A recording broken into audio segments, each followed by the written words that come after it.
우리가 사표 내는 전형적인 과정들을 한번 상상해 봅시다. 어떤 일을 당했을 때 너무너무 화가 나고 집에 가서 생각하니 더 열받고, 그런 열받은 일이 생기고 나니 출근하기도 싫고 스트레스만 받고 에이씨 사표 내!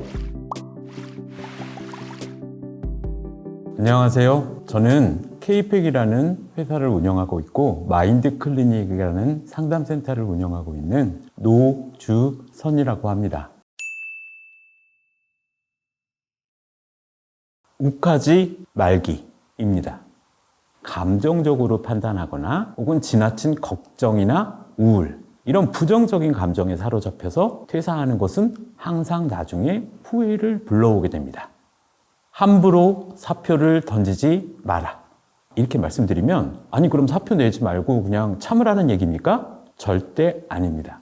사표를 필요하면 내야죠. 인정해주지 않고 나를 수용해주지 않는 조직에서 내가 노력을 할 필요가 없지 않습니까? 나의 가치를 인정해주며 그것을 존중해주는 곳으로 가는 건 아무 문제가 없다는 것이죠. 그 결정을 함부로 하지 말라는 얘기시죠. 감정적인 선택은 절대 안 됩니다. 우리가 사표 내는 전형적인 과정들을 한번 상상해 봅시다. 어떤 일을 당했을 때 너무너무 화가 나고 집에 가서 생각하니 더 열받고, 그런 열받은 일이 생기고 나니 그 다음날 출근하기도 싫고 부정적인 감정으로 일을 하다 보니 스트레스만 받고 어느 순간 도저히 힘들어서 못 다니겠다, 이런 생각을 하게 된다는 거죠.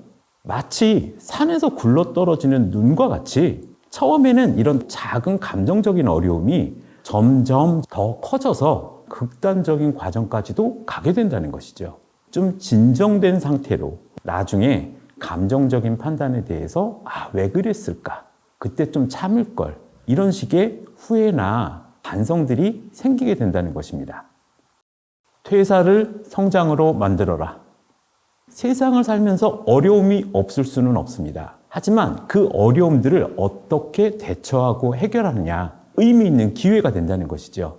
그냥 욱하고 화난 채로 에이씨 사표 내! 이런 식으로 보내기엔 너무 아까운 기회라는 것이죠. 이 퇴사 자체가 하나의 위기 극복 사례 혹은 갈등 관리 사례, 그리고 문제 해결 사례로 활용하시라는 것입니다. 그것이 바로 회사를 성장으로 만들기입니다.